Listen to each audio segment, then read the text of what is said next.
D'avoir amené la parole des femmes prêtres à l'intérieur de l'institution, d'avoir réussi à y rentrer, c'était vraiment un challenge compliqué. Moi, je me suis fait humilier, j'ai été rejetée. Enfin, c'était vraiment difficile, quoi. Et donc, je pense que, ouais, c'est ma fierté, ça, d'avoir réussi à faire ça. Lieber Papst Franziskus, seit ich 15 bin, spüre ich eine priesterliche Berufung. Warum beruft Gott Frauen, wenn er ihnen aber nicht die Möglichkeit gibt, diese Berufung zu leben?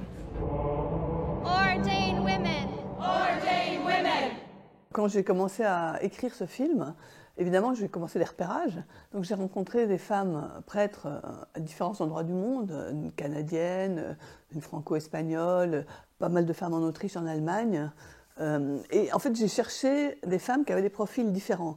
Alors, notamment une jeune théologienne suisse, allemande, qui, elle, veut devenir prêtre, mais sa stratégie, c'est de demander à l'Église de changer la doctrine. Donc elle écrit au pape. Depuis des années, elle écrit des lettres et des lettres, que j'ai d'ailleurs mises en scène. Je voulais en faire un motif dans le film. Et donc elle écrit, le Vatican lui répond, en fait, globalement, en disant que sa vocation n'est pas valide, donc très humiliant.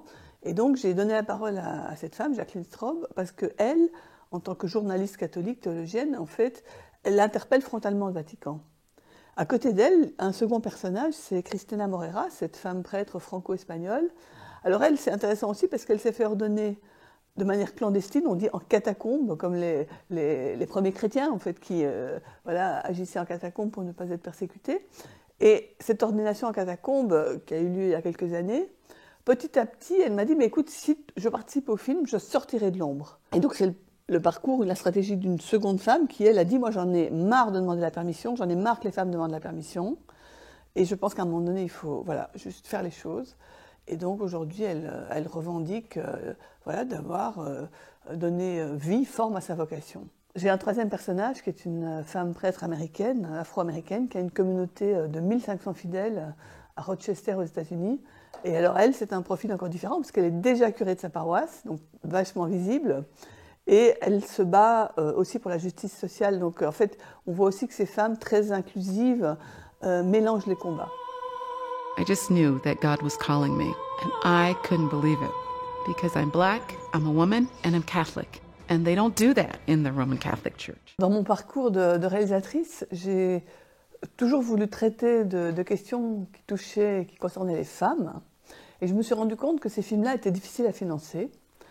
Et donc, j'ai accumulé avec l'âge un certain nombre de projets qui parlaient des femmes qui n'étaient pas faits.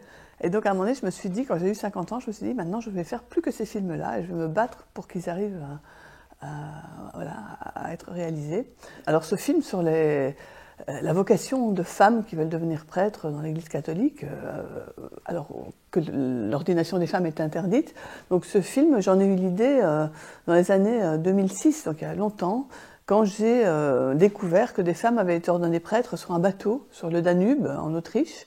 Donc des vrais rebelles, en fait, qui avaient décidé de transgresser la loi, la doctrine catholique, qui interdisait l'ordination des femmes. Elles ont dit, nous, on va y aller, on va se faire ordonner prêtre. Elles ont trouvé des évêques qui ont accepté de le faire, en leur âme et conscience, parce qu'ils pensaient que c'était important que des femmes deviennent prêtres. Donc ils ont ordonné 7 femmes prêtres, qui sont devenues les 7 du Danube. Et par après, 3 de ces femmes ont été ordonnées évêques. Et donc elles ont continué à ordonner des femmes prêtres, ce qui fait qu'aujourd'hui, il y a 300 femmes prêtres dans le monde, et donc ça rend ce film d'autant plus important. You cannot talk about women's ordination. That's how severe the punishments are. Die 7 Frauen werden exkommuniziert, aber wir könnten es immer noch bereuen. Le tournage a commencé en 2017 et s'est étalé jusqu'en 2024. En fait, ce sont des moments de la vie de ces femmes. Il faut bien dire que rentrer au Vatican, obtenir des cardinaux, qu'ils acceptent de parler de ce sujet interdit qu'est le sacerdoce des femmes, ça a été extrêmement compliqué. En fait, j'ai mis des années à obtenir ces interviews. Et donc, quand on avait finalement une réponse positive, on partait à Rome, on tournait l'interview. Donc voilà, le film, c'est écrit, tourné, monté, retourné, remonté. Enfin voilà, c'était vraiment pendant un long travail qui a duré 7 ans. In a world that is populated only with celibate men, only men are making decisions. La position de l'Église sur le sacerdoce des femmes, c'est que ça n'est pas possible. Et donc ils évoquent un certain nombre d'arguments théologiques qui sont énoncés dans le film. Mais derrière cette position de l'Église, en fait, Il y a une sorte d'interdit flou même d'en parler. Donc beaucoup de cardinaux ont refusé de répondre à ces questions. La Chiesa delle porte aperte a tutti, tutti. Quand le pape François est arrivé donc à la papauté, moi j'étais déjà en train de faire le film, j'ai pensé qu'il y aurait une ouverture, une évolution. Il a certes fait pas mal de choses pour les femmes, il leur a donné des rôles plus bureaucratiques au Vatican, il dit souvent que les hommes et les femmes sont égaux, mais en réalité, et c'est d'ailleurs la thèse de mon film, c'est de dire, mais tant que les femmes ne peuvent pas accéder au sacré, en fait, cette égalité n'est pas réelle. Et donc, il ne s'agit pas, en fait, de faire des femmes prêtres, mais en faisant des femmes prêtres, il s'agit de démanteler le sexisme qui est à la racine des souffrances de beaucoup de femmes dans le monde. Et donc, ce serait un tournant majeur dans l'histoire judéo-chrétienne qui installerait quelque chose de profond sur l'égalité des hommes et des femmes, parce que ce serait la fin de ce patriarcat totalement totalitaire. Et c'est vraiment de ça dont parle le film, et c'est ça qui m'intéressait en tant que réalisatrice féministe, évidemment. C'est pas les questions de religion.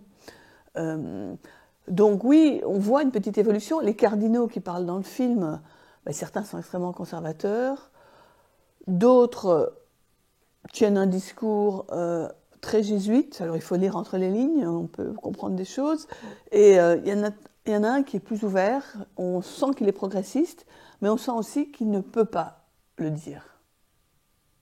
Et donc moi j'espère évidemment que le film va faire avancer les choses. Alors je ne suis pas naïve, je sais que les films ne changent pas le monde.